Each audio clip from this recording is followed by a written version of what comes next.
Welcome to the Campfire Curmudgeon Podcast. I'm Heidi. I'm Nick. What are we talking about today, Nick? What's What's tomorrow? All Saints Day. No, that's November 1st. Devil's Night. Sure. Playoffs. That's night. Playoffs. World no, Series. it's Halloween. Oh, Halloween. It's Halloween, which is tomorrow, which It's is the going to be most wonderful today. time of the year. Agreed.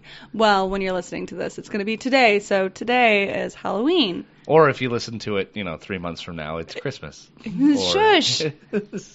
It's a podcast. You mean it's not just for one day? Yeah, you can Oh, download wow. it like whenever. So I can tell my mom to stop asking me what time the podcast comes on? What time is it on? My mom and my dad and my grandma. Oh, did I miss it? Yes, we already aired. I'm so sorry. It's not like they missed it. They can definitely download our archive. Joke. It's all on Kidding. the internet. And the internet is forever. Hey kids, Ooh. the internet is forever. Let's not. So be careful what you YouTube, okay? Or just use fake names. Aliases. Never show your face or any distinguishing tattoos or markings. Especially with a bank. Just kidding. Halloween. So tonight we're going to talk about Halloween, and we're going to talk about... Don't make that face. I love calling it Halloweeny. Can't see my face. He made a face. Halloweeny. We're going to talk about the origins of it and how that became the modern day Halloween that we have. Do you know anything about the origins of Halloween? It sounds like a history podcast.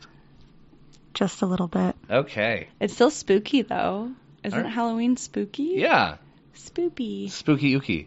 That's what we do. We're Campfire Curmudgeon. We do spooky ooky campfire shit. And then I'm like, no, it's all bullshit. But now I'm like, well, I'm not going to I'm not going to... History is lies. Hey, let me give a counter... Well, here's a counterfactual to Halloween. A lot of what's in your history book is a little bit of a lie. So you wouldn't be wrong. This ain't your daddy's history book. No, this is Heidi's history book. Strap in, boys. Scary. Well, what do you know about the origins? Do you know anything? I want to know what you know. All Hallows Eve. You're just saying words. So far, you've just said Ichabod words. Crane. Ichabod Crane? Yes. Okay. Didn't it start with Devil's Night or something like that? Where it'd be Not exactly. Okay. So The Crow. Yeah, I was like, you're just talking about the movie The Crow, it sounds like, and the Disney movies. Ichabod Crane. Hocus Pocus. Anyways. The Craft. Yeah, I was like, you're just naming The Faculty. Halloween stories. Michael Myers. So Halloween is attributed to, its origins are attributed to the Celts, and they had a tradition that they called Samhain, which is spelled like Samhain, Samhain. A lot of people don't know how to pronounce that, so yay, now you know. Samhain, which in Gaelic translates to summer's end. So this started as more of a celebration. Summer's Eve. Not summer's. I mean, I guess not summer's eve because that would be before summer starts. For feminine hygiene products. More like Halloween or more like winter's eve. Okay. Because it's before. Right, it's previous to. Yeah. So Winter's Eve. This would be the end of summer, so they're celebrating. It sounds like feminine hygiene for hospice. Jesus Christ! All right. This is the part where Nick tells you what he knows about feminine hygiene. Very little. Let's quiz. Let's quiz. Basically, I imagine it being not unlike being a pool boy. You have to just maintain your pH levels and keep it clean. Leave it alone, actually. Yeah. Anyways, look what you got me started on. Don't you get me started. All right. So I'm beat red right now. Celts, yeah, he's blushing. I'm fine. I'm like, I'm going to make you turn so many shades of red. All right. The Celtic New Year was November 1st. So this was kind of like a New Year's celebration. They would do the end of summer, the end of harvest. This was the beginning of dark, cold winter. It's often associated with death to the Celts because a lot of plants are dying. There's a lot of people die during the winter because it's colder, it's harder on people that are older or sicker, weaker. There's not as many crops if you didn't have a good harvest before. Also, infant mortality through the roof. Yeah. I mean, and your crops had to last you all winter long because there's not a lot that grows during the winter, depending. If only I had 3 more ears of corn this winter, I would have made it. You're right. But this time, right around this time, it's believed that what's called the veil is becoming thinner. So that's a term you might have heard a lot of, like the thinning of the veil. And what that means is that it's like you picture like a cloth almost between the worlds. So some people picture it as like something between like the physical world that you can see and the magic world or like the afterlife or just different realms. And it's believed that during this time that cloth becomes like thinner and you can start to see things that are on the other side. It's a permeable boundary. Exactly. So it's not like a physical boundary, and this is the best time that you can see and actually maybe even walk between. And around this time it's believed that spirits, whether it be the spirits of the dead or also just different beings, that they could walk the physical world. So that's where a lot of these traditions come from, is this time that the Celts celebrated. They believed sometimes that ghosts, spirits, different entities would cause mischief, but they also believed that around this time it was easier for druids or Celtic priests to make predictions about the future and potentially contact these spirits and ask for their help or their assistance with this. It's just, hey, I need help with my bills. Spirits, Not help exactly. Me. Spirits, vodka, come help me with my bills. It's more like gin. Wrong kind of spirits. Oh. The ooh spooky kind, not the ooh drunk kind. Oh, Try again. But it's just believed that the physical world and the magical world are closer, so it's easier to do magic. It's easier to see magic, that kind of stuff. And they would celebrate this. The Celts would celebrate this they would do like big bonfires. Some people believe that some of the costumes and some of the other traditions we have actually stem from this. One of the main traditions, this one I don't see too much. This hasn't really crossed over as much. I know some people will still do big bonfires on Halloween, especially places where it's cold. That's really popular, is people will have bonfire parties. Everybody will be outside to stay warm. And the ancient Celts, they would take fire from this bonfire and they would bring it home to light their own hearth. And it was kind of like a symbolic like lighting the fire, that this bonfire was a sacred bonfire used for their Halloween or their Samhain rituals. Yeah, and it was like a symbolic act of bringing it home to help protect you during the winter, because you would pretty much have that fire going all winter long to keep you warm. You would keep that fire going. So I'm going to talk a little bit more about some of those traditions in a little bit. The Roman Empire also had a little bit to play a part in Halloween traditions. They did conquer a lot of Celtic territory that was like around 43 AD. And when they ruled some of those Celtic lands, they sort of started to combine some of their traditions with Samhain. And they had a day that they called Feralia, and it was a day in late October. The Romans, they would commemorate the passing of the dead. Okay. So that had a lot in common with the Celts, kind of the dead walking back, and it was a time, some people equate it to like Dia de los Muertos. This? Your tradition sounds like our tradition. Right? Frolly olly oxen free. They would kind of, say it a little bit as like a way to, you could honor family members or friends that had passed. So they were like, oh, we can roll with this. They had another day that they honored Pomona, the Roman goddess of fruit and trees, and an apple is the symbol of this goddess. So that kind of got incorporated potentially into some traditions like bobbing for apples or candy or caramel apples. Or witches with poisoned apples. Yes. So there's a lot of apple stuff. Bobbing for apples actually was also in colonial America, used as a way of fortune telling, sort of. It was similar to at weddings when people throw the bouquet, first person to catch Sure. it gets married. So usually only women would participate, and it was the first woman to bite the apple out of the water without using her hands would be the first one to marry.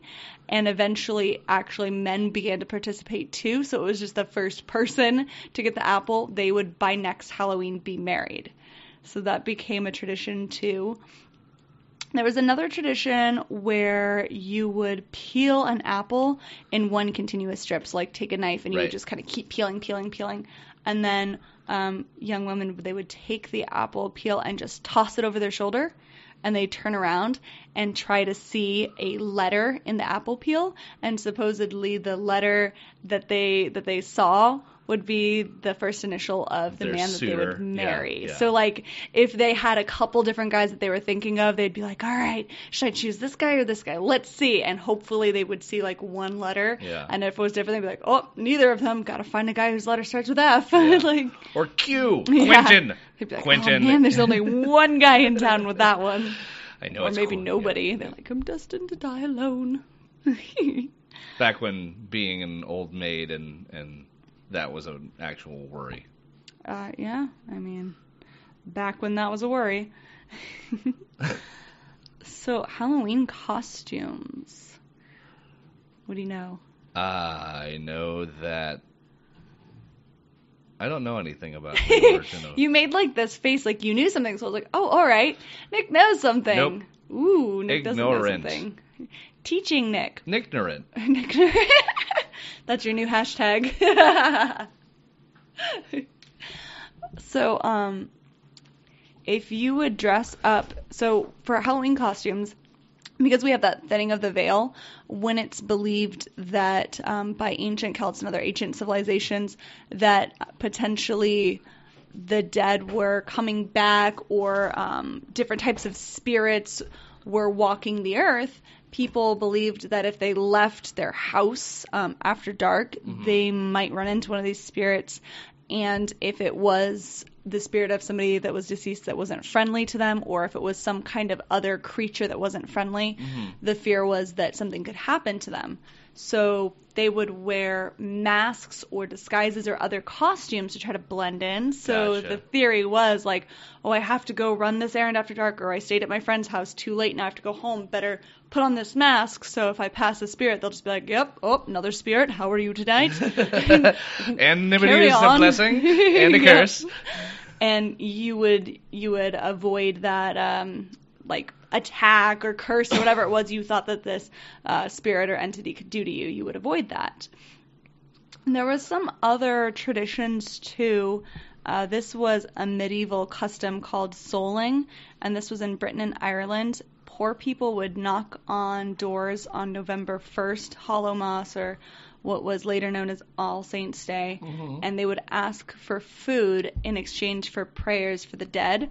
I've also read that this had some bearing for older, like Celts or other words not happening, other peoples. The Gauls. Just different. What's the word I'm looking for? Civilizations. There we go. Middle Ages. Different. I Dark don't know. Ages. Different civilizations would Peoples, also do this. Customs. Before. Stop saying words. You're not helping at this point. Derailing. Derailing. They would. Do you know also, the thing on the back of a bike that shifts gears is called a derailleur? It's from the French word dérailleur. You done? Yeah, I'm done. Okay. Go. So before Christianity was prominent, instead of prayers, it would just be different offerings to the dead. Like people would go dressed up, and they would dress up kind of like as a spirit or in a disguise, and they would accept offerings on behalf of the spirits. And it's similar to in places like Mexico where they do Dia de los Muertos, and they will leave food on the graves for the dead, but they will also consume They'll some have of like the a food. picnic, yeah. Like they'll eat their family member's favorite food, Yeah. kind of like they're consuming it for that family member. It's kind of the same concept. So they'd knock on the door, you'd give them an offering, and they would consume that, or they would share it amongst everybody during different Halloween celebrations. Kind of a sweet sentiment. Yeah. So it has some interesting origins there. And since we were kind of talking about All Saints Day, do you know about this one, Mr. I went to Catholic school? Put your knowledge to good use this time. What one? Do you know anything about All Saints Day? It's a holy day. It's a holy day of obligation. What else do you know? Do you know anything about like the origins or anything? No. Maybe. I don't know. It feels like basically at some point there was like we have too many saints. We have more than 365 saints, so we need an All Saints Day. So where this came from, as I was saying before. Sorry about that. Failure. 13 years down the drain. Toilet flush sound. Insert here. No. So around the time when Christianity was starting to be spread, and as some people may know, what especially the Catholics and other Christians like to do was go take traditions. Cultural appropriation. Yeah, cultural appropriation. They were like, oh, that's a nice holiday you got there. Shame if something happened to it. Can we add your fir tree to it? Well, at first they would try to just like destroy these traditions. They were like, nah. This is a very egg-specific holiday. But well, at first, they would be like, nope, can't do it. But then this is a tradition, something people have done forever. Right. People don't want to let go of that. So they were like, how can we make this into our religion? Right. So if you think about the traditions, that's kind of difficult for them to figure out, well, how are we going to make this fit? So this Catholic Pope, this was in 609 AD. Okay. Pope Boniface IV, he decided that it was going to be Christian Martyrs' Day, and so it was the Feast of All Martyrs' Day. So this is what he decided that Attention all 1st. Christendom. Yes. My name is Pope Boneface the Fourth. Boniface. Oh, Boniface. But you can call him Boneface. I like it better. So Mr. Boneface decided... All due respect. Yeah, okay. Decided that this was going to be All Martyrs' Day. But then Pope Gregory III was like, we got a lot of saints. Mm-hmm. We got a lot of saints. Why don't we mix it up, add the saints and the martyrs, and we're going to call it... Yeah, plus Joan of Arc hasn't shown up yet. We have some more saints to make. So, as Christianity was spreading and becoming more intertwined, mm-hmm. some of the traditions kind of began to mix. So they started celebrating All Souls Day with bonfires and parades and dressing up in costumes as saints, angels, and devils. So they decided then that the day before All Saints Day, they would call All Hallows or All Hallowmass, which is, it comes from Middle English, and it roughly translates to All Saints Day. So they decided, fine, keep your traditions, we're just going to steal them, make them our own. Right. So that was kind of where modern day Halloween started to kind of evolve. We're going to have a good day, so we got to have a crazy day before the good day. Basically. Do your pagan voodoo blah blah blah. We got dead saints to celebrate, but go ahead and do it the day before. Essentially. Get it out of your system. Get it out of your system. Well, they found a way to make it make sense. Like, oh yeah, we're going to celebrate the saints, so bonfires. Mm-hmm. Sure, you can keep doing that. You want to dress up? Fine. It's got to be an angel, it's got to be a demon, or it's got to be a saint. There you go. Pick one. You're welcome to keep dressing up. So they kind of kept some of those traditions. And then later on, as people began to immigrate and come over to America, they brought these traditions with them. So depending on where they were from and where they ended up, these traditions might have gotten changed a little bit. For instance, some of the colonies were very much Protestant colonies. Uh-huh. And in those parts of America, they were like, what is this Catholic shit you're bringing over? And they were just like, nah, this is some pagan nonsense. We don't like this. So in some of the states or colonies, it actually became, like, it was later that Halloween was brought about. And that's actually where even today we have a lot of people that are like, that's the devil's holiday. Right. And a lot of that actually started when they were like, what is this nonsense that we've never heard of, and now you're bringing this over. Yeah, there's some versions of Christianity that consider Catholicism a pagan cult. Yes. Well, and a lot of that has to do with the fact that they appropriated all of the pagan holidays, and it's like, well, that's what you get. You want to take our holidays. It's not pagan. We celebrate Jesus' resurrection by placing it on the first Sunday after the first full moon after the first day of spring. Nothing pagan about that. Right. And I mean, that's kind of what it was they were like. That's why sometimes Mardi Gras is in February and sometimes it's in March. Yeah. Yeah.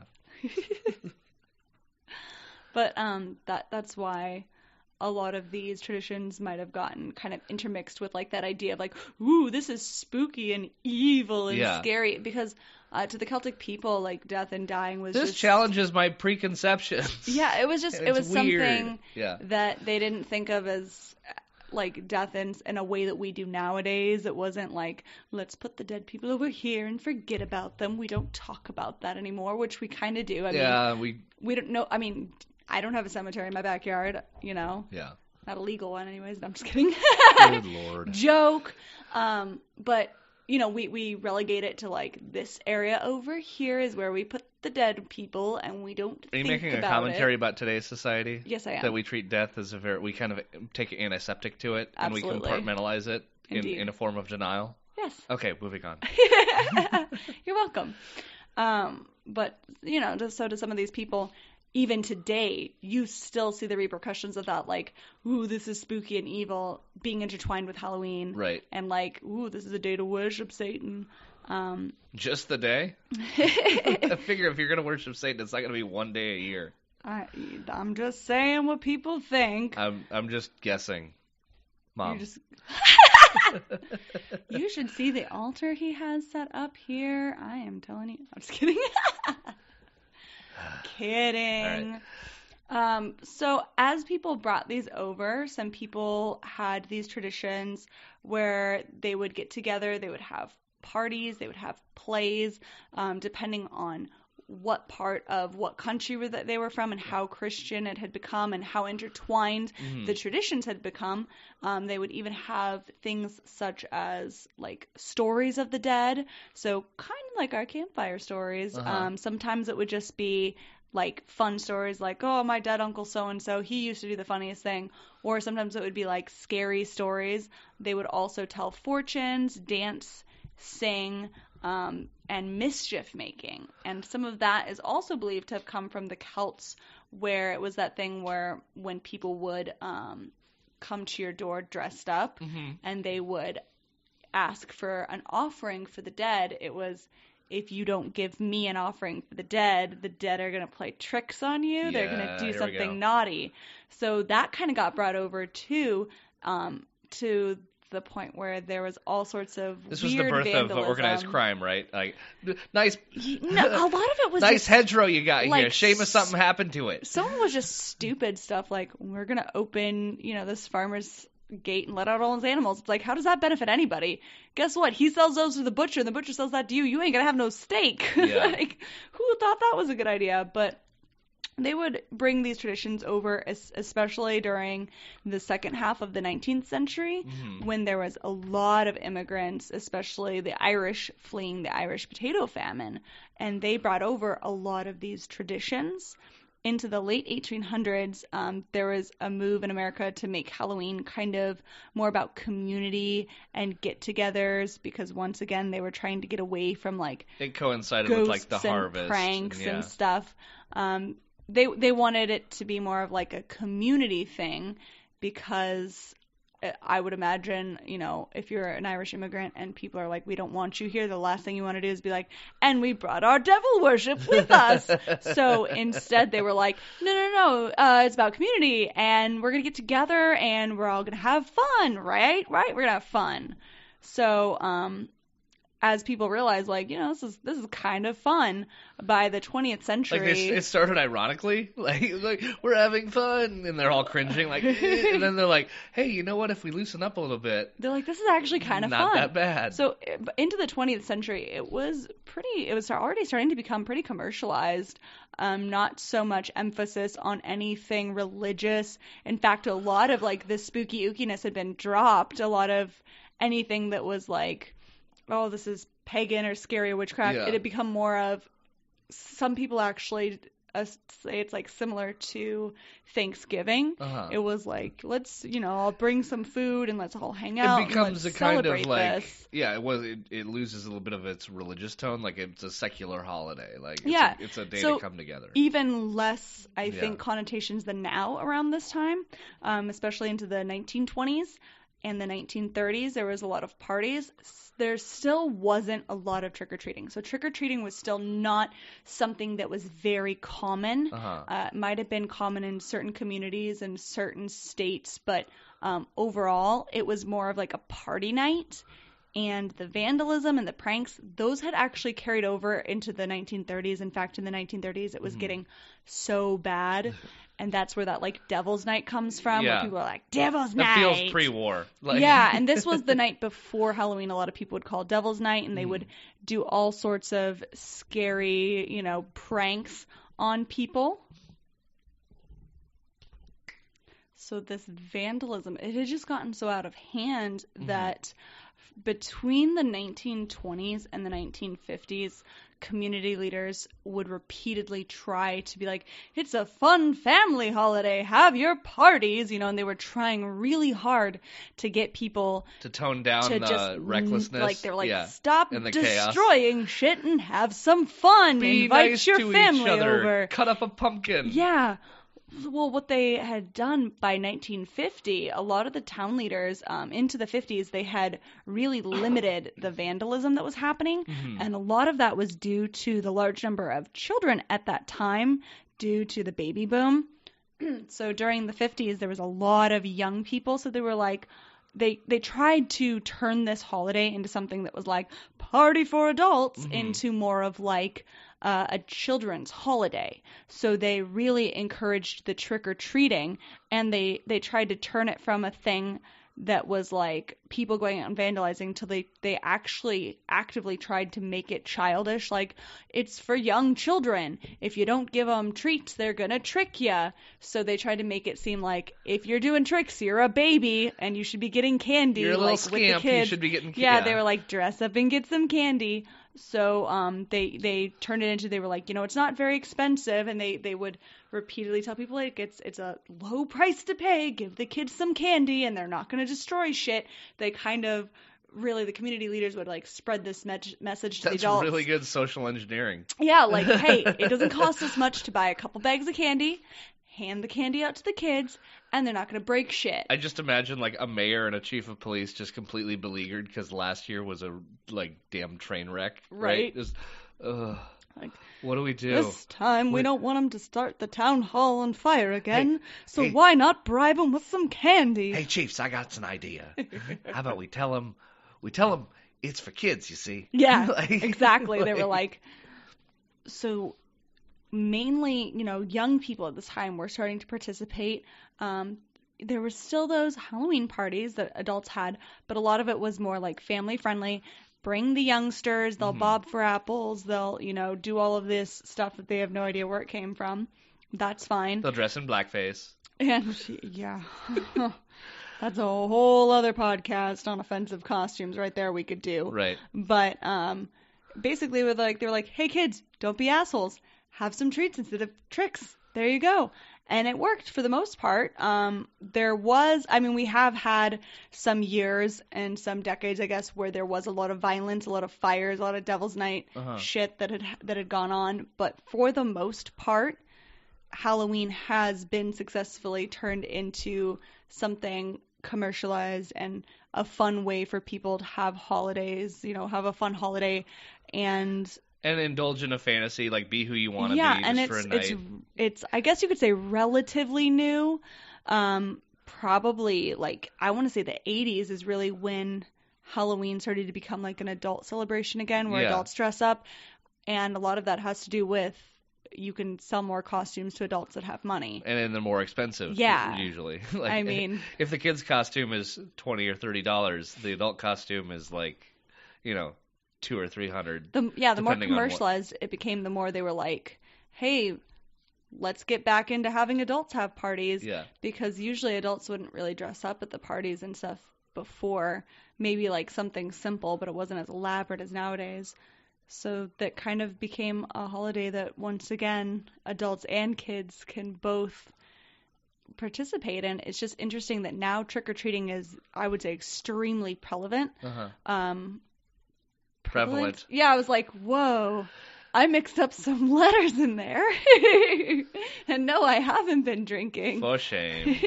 It's a Dr. Pepper, I swear. Anyways, I like completely lost my train of thought. So it's something that trick-or-treating is everywhere, whereas even up until the 1950s, Halloween was celebrated more with just people having parties. Yeah. You wouldn't And have gatherings. Yeah, and a lot of it would be community from stranger's based. house to stranger's house. No, it would be community based. So Yeah. it would be like the whole neighborhood would get together, and they would all meet somewhere. Sometimes it was at community centers, or sometimes you just have a couple different parties happening in the neighborhood. This half of the neighborhood is going to gather here. This half Block that knows parties, each other yeah. here. A lot of block parties and stuff. And candy would be passed out during those parties. But it's very interesting to see how all of those traditions have kind of come into play. I know you had brought up carving pumpkins. Yes. It's another tradition that is attributed to the Celts. It was believed that when people were walking at dark, kind of the same reason that they would dress up to be scary. Well, they'd also take gourds or other, squashes, things like that, if you hollow them out, you can put some hot coals in there. You can light a little fire in there, basically, and have a portable light. It was like a little lantern. Yeah. And you could also carve some scary faces into it. Especially, I think a lot of people have probably seen the images going around. It's like, here's what a turnip looks like when it's carved. It's terrifying. I'll see if I can find that meme. It's like this terrifying little turnip guy. They would carve these to scare off the spirits and also so they could see. So they were like, I'm dressed up. Dual I'm one of purpose, you. I've yeah. got this scary light. Look at me being spooky. So when the Irish came to America, we had pumpkins here, and they were like, these are so much bigger. We can carve these so much easier. It's still, it's a squash, it's a gourd, whatever. I just imagine Seamus as he steps off the boat. And he's like, look at this one. So Oh, Jesus, Mary, Joseph, this is huge. This will scare off all the spirits. So they would still, so you would walk home with this, right, lighting your way, and then you'd leave it outside to keep the spirits away from your house. You'd leave it out by your door, like, shoo, spirits, look at me, I've got a scary head here. So they continued that here, and then carving pumpkins was something that, again, just kind of through these community Well, as parties long and as you're stuff. doing it, put a stormtrooper in it. You're right, nowadays, yeah.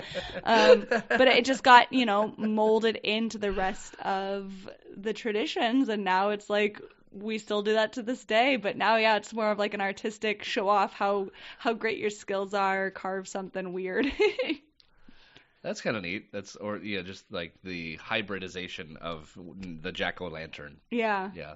There's also, this was not attributed to the Celts necessarily during pagan times. This is something that came from Ireland. Pagans? People against good and nice? What?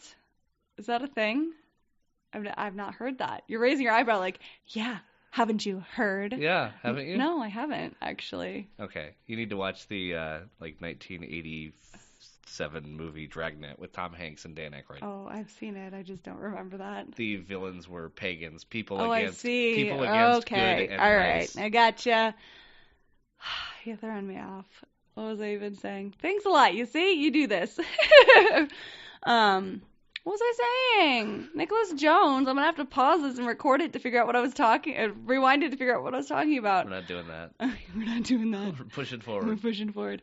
I was talking about... yeah, see, I remembered. once it became more Christianized, yeah, you heard, instead of like spirits, there was something about like Spooky Jack or something, and that's why it's called a jack-o'-lantern. Skippy Jack or something? Yeah, see, I don't know what I'm talking about. Peanut butter? But no. I'm serious. There is like this story of kind of like this mischief type character, and that's why people would make jack-o'-lanterns, was to keep him away. So that's why we call them jack-o'-lanterns. That was something that was also brought over with Irish immigrants, but that was more of like a post-Christian type dealio. Yep. Skippy Jack? I give up. You can Google it. How often do I tell our listeners, like, you can just look it up. You can Google it. Which is why they listen. They're like, I want to learn stuff. Is that why they listen? You listen to learn stuff? You guys, you are in the wrong podcast. That's not what we do here. Any thoughts, Nicholas? What do we do? We tell spooky stories and campfire stories. Jack-o'-lantern invented by the Irish. That's weird that it was called Jack. I mean, Jack's kind of Irish, but I don't know. It's more English than Irish. There you go. Yeah. I mean, if you're going to make a villain, why would you not give him an English name? Always use the British. History. Yeah.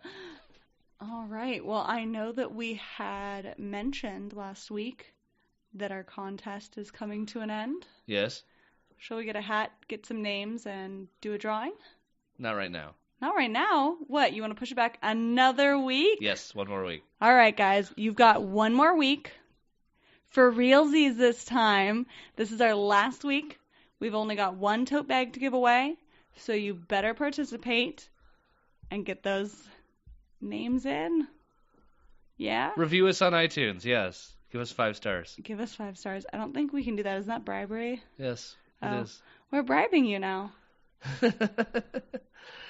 Well, you know how to do the contest. If you don't know how to do the contest, listen to our older episodes or pop on our Facebook where we have it described. They can find us on Facebook just by searching Campfire Curmudgeon. Same way you can find us on Instagram. Where can they email us, Nick?